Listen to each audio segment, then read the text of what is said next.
Ugh, another pointless video call where nothing gets done. I think you're on mute, David. Sorry. What did I miss? IT just approved Miro for the whole company. Miro. That's the... Online whiteboard. For team collaboration. We can make these long video meetings so much shorter with Miro boards. We can share ideas, feedback, and updates on them whenever. Actually see what we're talking about. It's all online. Miro will make our flexible work setup so much easier. With one virtual space for our brainstorms, projects, presentations. Oh, that sounds kind of amazing. So I don't need to wake up for 6 a.m. calls with the London office anymore. Now you're getting it. Don't let time zones get in the way of your team working well together. See why 99% of the Fortune 100 trust Miro to get good work done from anywhere. Get your first 3 boards free at Miro.com. That's MIRO.com.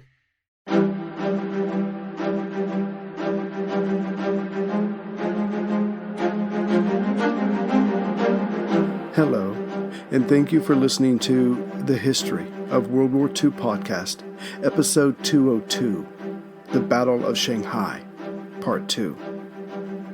Last time, the battle over Shanghai, to Chiang Kai-Shek's thinking, the beginning of Chinese freedom from Japan, had begun in August of 1937, and Chiang's best soldiers of the 87th and 88th Divisions had managed to contain the Japanese invaders within the city's center. But having been stymied, General Iwane Matsui, commander of the Shanghai Expeditionary Force, decided to broaden his attack by landing 3 other divisions to the northwest of the current fighting. Like the conflict against Japanese aggression in general, this battle was also widening. What the two sides had stumbled into, had caused, would evolve into the largest battle to take place in an urban setting to date. The pictures and films to be captured in Stalingrad 5 years later, with that city's destruction, would look little different than what was about to transpire in Shanghai, China's largest and most cosmopolitan city. And if the people of Asia needed an example of what was to come, they were surely given it earlier in July of that same year. After the Japanese cabinet decided to beef up its forces in Manchukuo, Korea, and Beijing, those soldiers sent to that last city were told their primary job was to teach China a lesson. So, in and around the Beijing-Tianjin area, Japanese units launched several surprise attacks, as we have seen. One unit of Chinese soldiers, holed up in their barracks, were almost wiped out to a man. The few survivors then left, but were later caught up between several Japanese machine gun emplacements. The remainder were brought down. However, amazingly, a few were still alive, but they were left to die under the hot sun the next day. To the east of Beijing, the ancient town of Tongzhou was run by the Japanese East Hubei Autonomous Government. True, it had Chinese administrators, but their masters were of the Japanese Empire. Besides housing several Japanese units, there were some 400 Japanese and Korean civilians there. The Koreans had been given the status of Japanese nationals. As the battle within Beijing and Tianjin ramped up, the Japanese troops there were ordered to pull out and help with the subjugation of the nearby Chinese fighters. This had been the moment the local Chinese auxiliary police force had been waiting for. With the Japanese soldiers gone, the police pulled out their swords and poured into the streets on the early morning of July 29th. In short, the older foreign victims were killed outright, most being hacked to death, while the younger ones were first raped and then dismembered. The pent-up humiliation of the Chinese had long since been waiting to be released. But before too long, the Japanese troops came back and recaptured Tongzhou. They found that of the 385 Japanese and Koreans there, some 223 were now dead. Now it was their turn. The beheadings and all the other crimes visited on the Japanese and Koreans now found their marks among the Chinese, whether guilty of any crime or not. If a local was found, they were killed. But knowing that the local police force had fled after their crimes, the Japanese then went outside the town, into the countryside, and repeated their vengeful ways. After the soldiers had spent themselves and their anger, they returned to Tongzhou to set it ablaze. Thus, both sides showed what they were capable of, and why. The Japanese believing the more cruel they were, the sooner the Chinese would come to heel. And as for the Chinese, it was simply the years of being under a foreigner's thumb. Getting back to Shanghai, Chiang Kai-Shek knew what he was getting into, but wished he knew more. His chief spy, Dai Li, had, up until recently, spent his time and considerable talents focused on the communists. Now he was working his way into Shanghai during July, but had little to show for it. He had gathered a few contacts in Little Tokyo, as the Hongkou area of Shanghai was called, which was occupied mostly with Japanese businessmen. They had little to offer besides hearsay, that something extreme was coming, that soon those very Japanese businessmen would be busy, as they would be the dominant economic force in the city. As if this lack of intel was not bad enough, Chiang also obsessed over his own limitations. Of China's overall 176 divisions, they were, at least on paper, divided into 2 brigades of 2 regiments each. Yet only about 20 of those divisions were at full strength, of 10,000 men each. The rest only had about half that number. But of more concern to the nationalist leader was that only some 31 divisions were under his control. The others, their loyalty ebbed and flowed, and even of those, none of them, as we have seen, had any serious training in coordinating between infantry, armor, and artillery.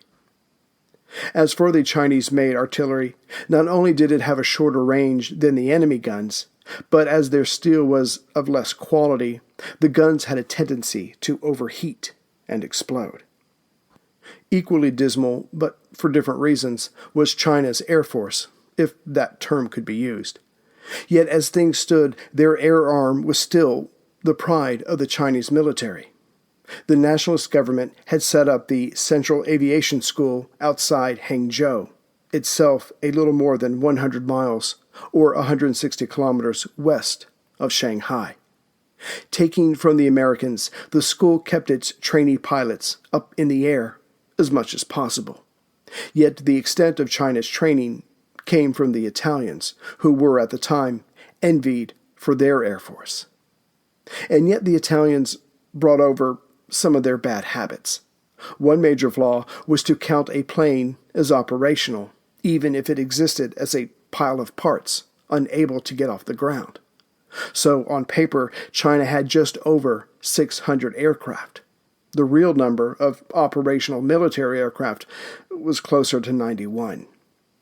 When the senior air commander told Chiang Kai-Shek this in mid-1937, the Generalissimo threatened to have the man shot. The Italians had set up their own flight school in central China, but as United States Army Air Force Captain Claire Lee Chennault declared during the summer of 1937, who was assessing Chinese ability to wage air warfare after his retirement earlier that year, that the Italians were giving out pilot wings to anyone who managed to finish their course alive. But even then, Chennault would watch as some of those now pilots crashed, attempting just basic maneuvers. The Americans' final assessment was, though the Chinese pilots at their training facility were markedly better, the Chinese Air Force is not ready for war. Still, as we have seen, Chiang ordered the airstrike on the Japanese cruiser Izumo on August 14th, but it had not been his idea. And to be sure, there were other air attacks by the Chinese that day, but they had been no more successful.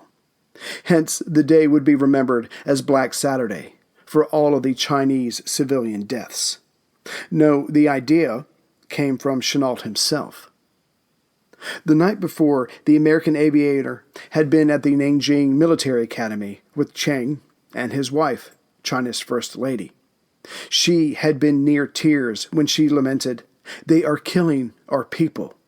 So Chennault had suggested that Chiang's Air Force strike at the Japanese ships and harbor. After all, it was their guns that menaced the city and supported the enemy infantry. Chennault would find himself, like so many others, captivated by the lady before him, and through her he felt a connection to the Chinese people, which, truth be told, could have easily been the goal of the first family of China. All is fair in love and war. Besides being a fighter, the American was eager to try out his theories in a real setting. Taking off in an unarmed fighter early that morning of Black Saturday, Chennault wanted to witness the attacks firsthand. Having avoided several rain clouds, he finally made it to the harbor, and below spotted a ship, its guns blazing. Obviously it had just been attacked, but sadly seemed none the worse for wear. Only then did the American realize it was the British cruiser Cumberland. Chennault didn't know who to curse at more, the Chinese pilots or their Italian trainers. When Chennault landed, only then was he told of the other tragic mistakes made by the Chinese pilots. Here's a question for you. What would you do to save humanity? And how far would you go to stop someone who is getting in your way? The ancient rivalry of assassins and Templars cuts to the heart of good versus evil, but it wasn't always clear who was good and who was evil. Plug in to explore the amazing world of medieval feuds. Echoes of History, Assassins vs. Templars is a special collaboration between History Hit and Ubisoft, the masterminds behind the Assassin's Creed games. Hosted by Dan Snow from History Hit and Matt Lewis from Gone Medieval, together they will take a close look at the real history of the secret societies, which inspired the Assassin's Brotherhood and the Templar Order in the Assassin's Creed games. Plus, they will bring on other premier historians as they discuss unearthing the myths of the Grail and who really was the inspiration for the main characters in the game. Echoes of History, Assassins vs. Templars podcast is available right now wherever you get your podcasts.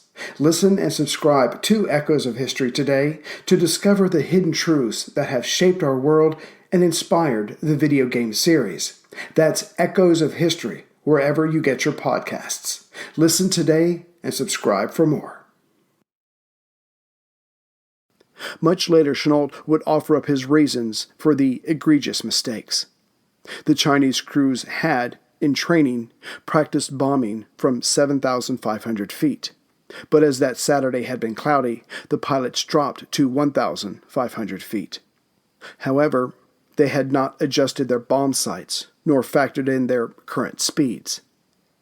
A Chinese newspaper told the story of one Chinese pilot who had tried to bomb a race course, but also missed his target, putting his explosives down much closer to the spectators. Another pilot said that before his attack could begin, he had been set upon by a Japanese fighter, who not only killed his observer, but damaged his bomb racks, thus releasing his bombs when not intending to. Either way, the damage and carnage was done. But Chennault wasn't the only American in the city that Black Saturday.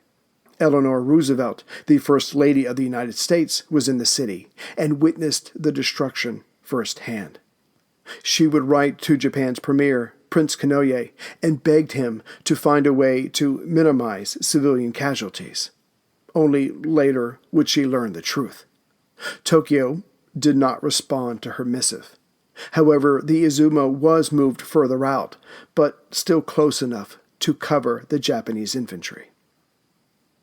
As we saw last time, as Japan still considered this building episode an incident, its cabinet sent reinforcements, 3 more divisions to Shanghai to help the pressured Marines there. 2 of these 3 would make up the 3rd and 11th divisions, and they were reservists, having fought in Shanghai back in 1932. But now these men were in their late 20s and early 30s and had not kept up with their exercise or military training. Not that it mattered, for they and their superiors could not think of the Chinese soldiers as challenging. Their only advantage was in their numbers.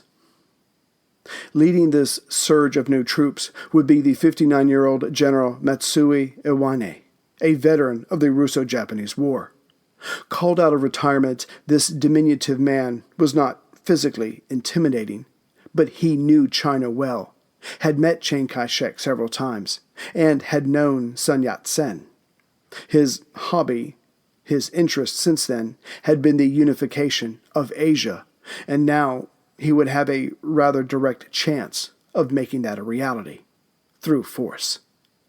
Upon his promotion, Matsui told Army Minister Sugiyama Hajime that because of Chiang's instigation, he would be forced to take Shanghai, but that the war would never really be over until Nanjing was also under Japan's control. Those were now his goals, and Tokyo remained silent. When the 87th and 88th Divisions attacked the Japanese forces, with the goal of driving them back into the Huangpu River, Little Tokyo, to the east of the city center, just above the Hangzhou Bay, also came under attack. Early on, it was surrounded on its three landward sides. Right away, the Japanese and Korean businessmen tried to get their wives and children to safety by having them board ferries to take them home. To be sure, those leaving had to walk over many Chinese bodies, unfortunates who had been working in Little Tokyo when Chiang's divisions attacked. Some were killed by Japanese Marines, now acting as infantry, the rest by Japanese gangs that followed the army around. When the Chinese attacked, Vice Admiral Hasegawa Kiyoshi, commander of the Japanese Third Fleet, had dispatched his Marines as best he could. But when the Chinese infantry came, those lines were almost broken. Hence the need to deploy what tanks Rear Admiral Akiwachi Denshichi, who led the Marines, had. As we have seen, Jang Jir-jong had called off his assault on August 18th, after losing many men, but having little to show for it, during Operation Iron Fist. But on the other side, Vice Admiral Hasegawa had spent August 16th showering his superiors with pleas for help, saying he doubted his men could resist another 6 days, the expected date for massive reinforcements from up north. In between these dates, on August 17th, the foreigners had seen enough. Some 1,300 British and American women and children left Shanghai. The British aboard the Rajputana, bound for Hong Kong, the Americans aboard President Jefferson for Manila. 2 days later, another 1,400 British nationals evacuated. The international settlement, along with the French concession, were becoming ghost towns in regards to foreigners. With this being the case, many locals came to the settlement, seeking food, if not safety. As the first Japanese reinforcements, Marines from Manchuria, arrived on the morning of August 18th, they were thrown right into the conflict. During that same morning, the Japanese cabinet proclaimed an end to the policy of non-expansion in China. Quote, "The empire, having reached the limit of its patience, has been forced to take resolute measures. Henceforth, it will punish the outrages of the Chinese army and thus spur the Chinese government to self-reflect." And as we have seen, when the British, French, and American ambassadors in Nanjing, in trying to resolve the conflict, recommended making Shanghai a neutral zone where both sides would withdraw all forces, there were no takers from Chiang's government. The Japanese government felt the same way. When the Japanese reinforcements began to arrive in earnest on August 22nd, their supporting naval aircraft wanted to make sure the enemy wasn't capable of the same thing, so began to bomb the railway line from Suzhou. And though some bridges were damaged, The Chinese reinforcements were only slightly delayed. Meanwhile, the Japanese were only hours away from attempting the largest amphibious operation to date, as other divisions were en route. During the night of August 21st, the first of the reinforcements arrived at the Yangtze River. It was then the soldiers transferred to smaller vessels to make their way up the Hangpu River to their drop-off points. As this transfer took place within sight of the Chinese coast, the defenders were still unaware of the large enemy force about to hit them. Nor did the Chinese air commanders send out reconnaissance past their harbor, even though, if there were to be enemy reinforcements, they must surely come from that direction. As the Chinese troops from the home island and Manchukuo began to land to the northwest of Shanghai Center, they were adhering to strict Japanese tactics. These the Japanese got from the German strategist Alfred von Schlieffen, who got his idea of encirclement from the Carthaginian general Hannibal. Only by surrounding and then moving inward with superior firepower could the limited Japanese troops hope to defeat the seemingly limitless Chinese defenders. The Japanese reinforcements were scheduled to come ashore at 3 a.m. on August 23rd. As such, the Japanese naval forces had been shelling the respective nearby enemy positions since midnight. The sounds of the large guns blazing away must have given heart to those troops who had, up until a few weeks ago, been in civilian clothes, enjoying a relatively easy life.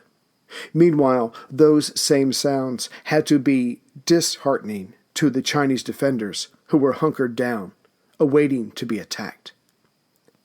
During the last hour of waiting, Matsue Iwane, who was in charge of the troops about to land, met with Rear Admiral Nagumo Chuichi, commander of the 8th Cruiser Squadron. They talked as the 3rd Division prepared to land at Wusong, right across from Changsing Island, and the 11th Division would land at Chuanshaku, further inland to the northwest by some 6 miles or 9.6 kilometers.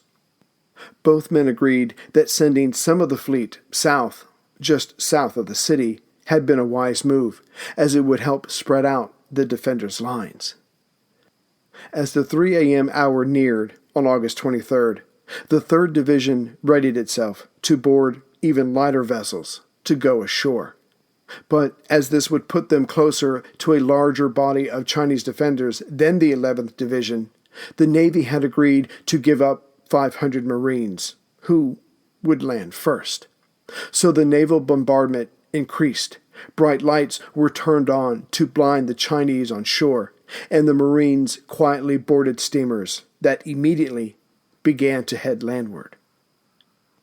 The Chinese suspected something, so a few machine guns started firing off, then a few more.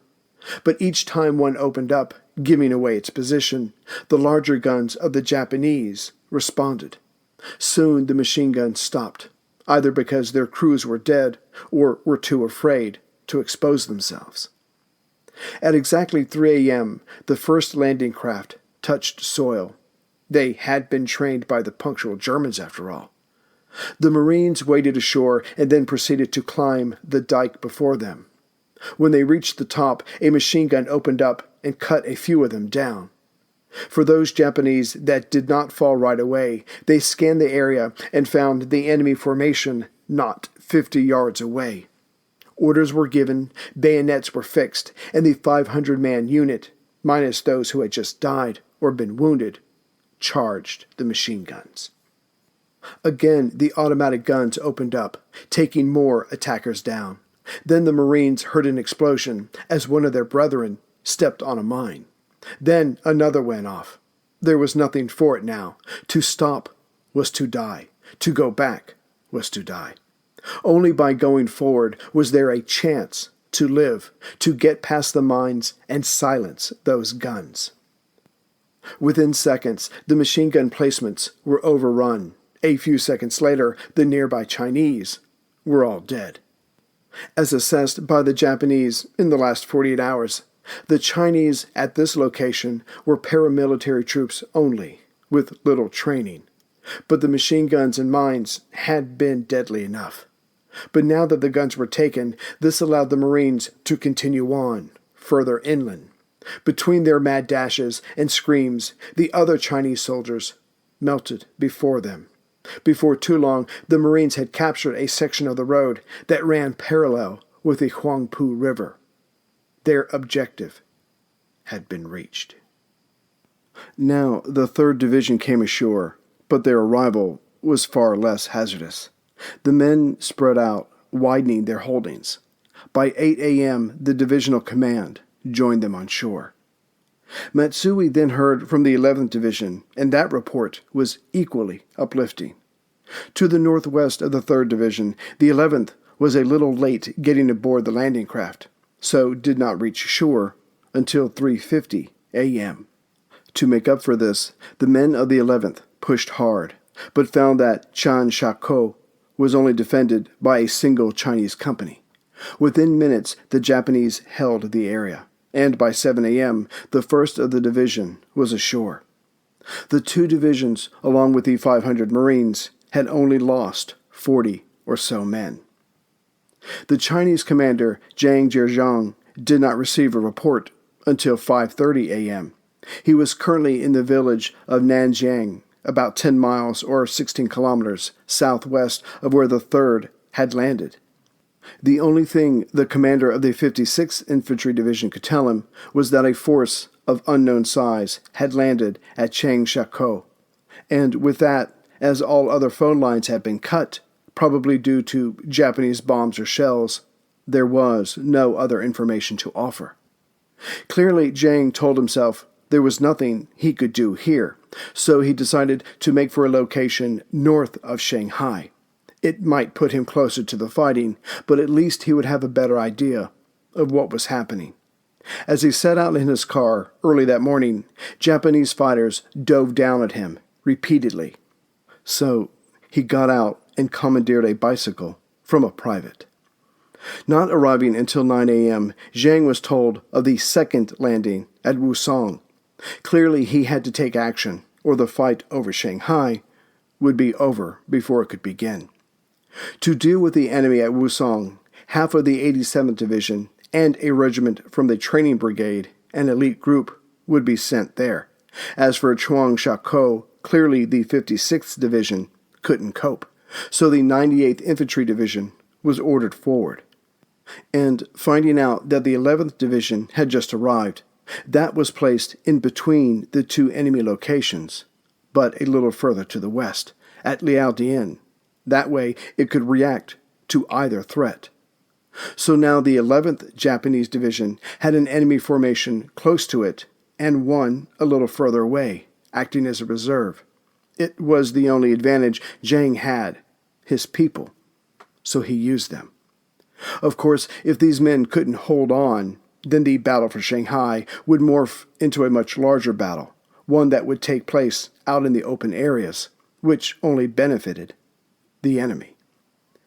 As the 11th Chinese moved out for Liaodian, they would find that the enemy was already there.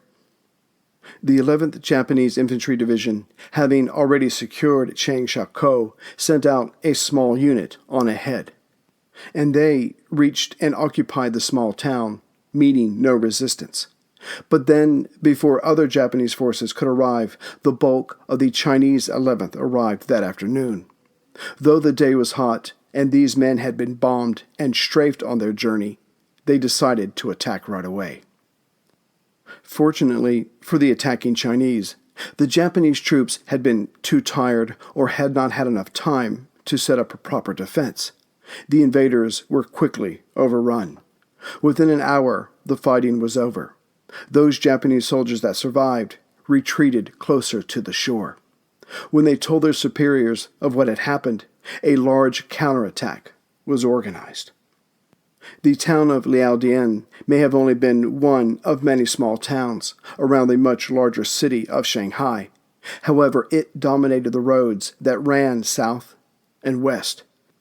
And some of those roads led to rail lines that connected it to Nanjing, the nationalist capital city.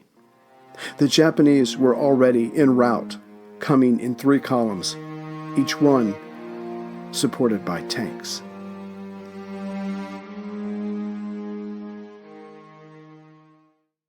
Greetings, everyone, from Central Virginia. So, because of the increase in membership, thank you very much, I am so much closer to doing this full time. So, if you've considered membership, please sign up. You could find that on the website, and then I'll send you the password and log information. Another thing that you could do to help me is I'm trying to get more ads from Libsyn. So, if you could take a moment and go to a certain link and take a survey for me. It's http://survey.libsyn.com/WWII podcast. And I'll put the link in the show notes. If some of you could do that, I would really appreciate it.